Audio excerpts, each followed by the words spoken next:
Hey guys, how you doing? Hopefully you're doing okay. I'm going to read through quite a bit of this article. There is a link in the description. I will let you know that I'm a little bit confused as to what I think of this situation. Let's start off with the headline. Louisiana woman, 32 years of age, is ordered to pay the man who raped her when she was 16 years of age. The woman is also forced to provide child support and give him custody of their daughter. So I read through that headline and my knee-jerk reaction was, well, that doesn't seem right at all, that's incredibly wrong. That's incredibly twisted and absurd and sick, really, to force a woman who was raped to do all of these things. Pay child support to the rapist, to give the rapist custody of the daughter. I mean, these would be incredibly harmful things to the woman concerned. So that's my knee-jerk reaction, and I haven't completely moved away from that feeling. I've not completely moved away from that feeling. But there are a couple of details which do put things in a slightly different perspective. One of those details is that the man concerned, his name is John Barnes, he's now 46 years of age. This guy. Apparently he's a successful business owner, if I read through the details correctly. But the man concerned hasn't been charged with anything. He hasn't been charged with rape. So I'm at least partially questioning my initial judgment, at least partially. So the mother concerned, the woman concerned, Krista Abelseth, claims that she was raped in 2005, and we can look through the details in a moment. She claims that she was raped in 2005 by this alleged scumbag, but she didn't press charges until 2015. She filed a sexual assault report against the guy in 2015, 10 years later. So I don't know. I find it a little, certainly I can't jump on the hashtag MeToo bandwagon and automatically believe this woman that she was indeed raped when she didn't file a sexual assault report until 10 years later. That's pretty weak in my mind. Forgive me if some of you find that offensive. Now, having said that, at the time, John Barnes was 30 years of age, and the woman, Krista Abelseth, was 16 years of age. So 30 years of age for the guy, 16 years for the girl. And they were based in Louisiana. So my feelings fluctuate once more when we're told that regardless of whether the sexual encounter was consensual, it would still be classified as statutory rape, as the age of consent in Louisiana is 17. So I am confused. It seems to me that exactly what I go with this. To me, this is the be-all and end-all, pretty much. We don't know whether or not it was genuine rape, or indeed if it wasn't genuine rape, if it was consensual intercourse and the woman at a later stage has claimed that she was sexually assaulted. We don't know. We're never going to know. And by the look of it, no court case is ever going to occur. It's well past the time frame, I would imagine, seeing as it occurred apparently 17 years ago in 2005. But regardless of that, as the article points out here, it would still be statutory rape, as the age of consent in Louisiana is 17. So, given that it was statutory rape, then I'm at a loss as to why charges haven't been filed or haven't been pursued in regards to the statutory rape aspect of this case. And I am surprised how the ruling judge, this guy here by the look of it, Judge Jeffrey Cash, why the court has gone against Krista Abelsef's best interests and favoured the alleged rapist or the father, given that it definitely was statutory rape. Seemingly. Unless Krista's lying about her age at the time, you know. I would have thought that for that reason alone, the judge would have not punished or ruled against the woman concerned, Krista Abelsef, really for that reason alone even. But anyway, there's my ramblings and there's an overview of the case. But I'm now going to go through things in a little bit more detail. But for those that don't really want to stick around for that, if you do see value in having this topic brought to your attention, if you like the other videos on the channel, please do like, comment, subscribe, share the video as you see fit. I shall be making a few more videos after this one this evening, and hopefully another batch tomorrow. But let's have a closer look at this one for the time being.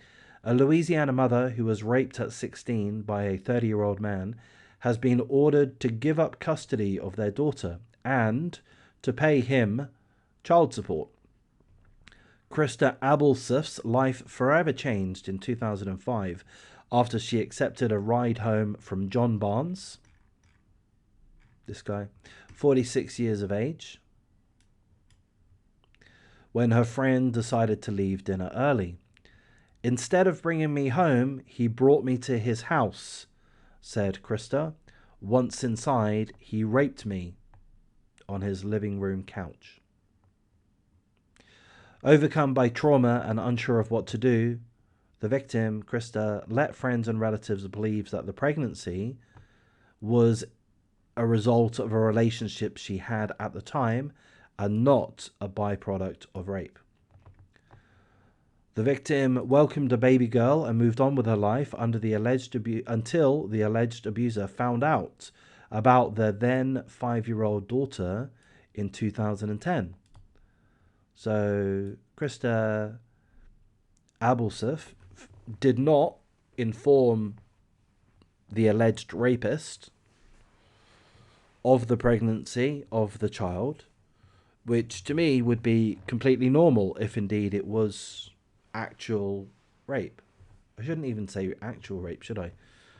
Because that's insinuating that statutory rape isn't rape. Yeah, I mean, and it was, unless Krista's been lying about her age, I think it would be very difficult for her to do that. Unless she is, then it was rape, statutory or otherwise,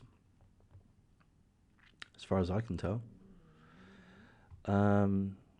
Anyway, back to the article.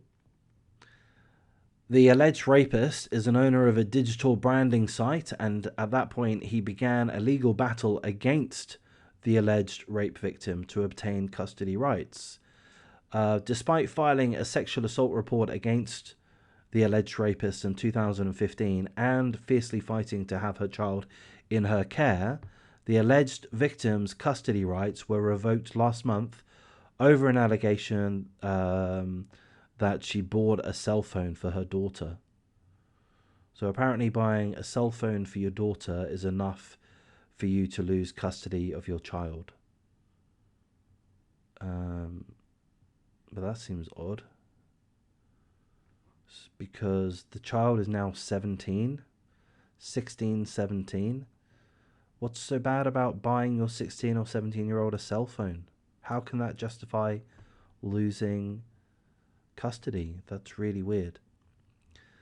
The ruling by Judge Jeffrey Cash also forced the alleged rape victim to pay child support to his alleged rapist in what her advocates have branded an outrageous miscarriage of justice. The alleged rapist, whose company clients list law enforcement agencies, has not been charged with any crimes in relation to the allegations filed by the alleged rape victim 7 years ago. All right, so there are more details, and as we've noted before, regardless of whether the sexual encounter was consensual, it would still be classified as statutory rape. It is mentioned within the article here that the victim is claiming that the alleged perpetrator says that they're very well connected within the judicial system, such that he's been protected. And it kind of looks that way, to be honest with you. It does kind of look like he's been protected by the legal system. It does look like some potentially miscarriages of justice are occurring. Why aren't these allegations of statutory rape, why haven't they been proceeded with? Why weren't they investigated? Why weren't they prosecuted? That doesn't seem right. Why is this lady's child at the age of, I believe, 16 or 17, unless my maths is incorrect, why are they being removed from her custody just because the mother bought her teenage daughter a cell phone? That doesn't seem right. Anyhow, guys, I've probably rambled on too much here, so I'm going to wrap things up at this point. Has this been an interesting topic? I found it interesting. I found it a little bit difficult to get to grips with how I feel about it. As I say, I don't think we can necessarily assume that a woman's claim about rape is necessarily true and real.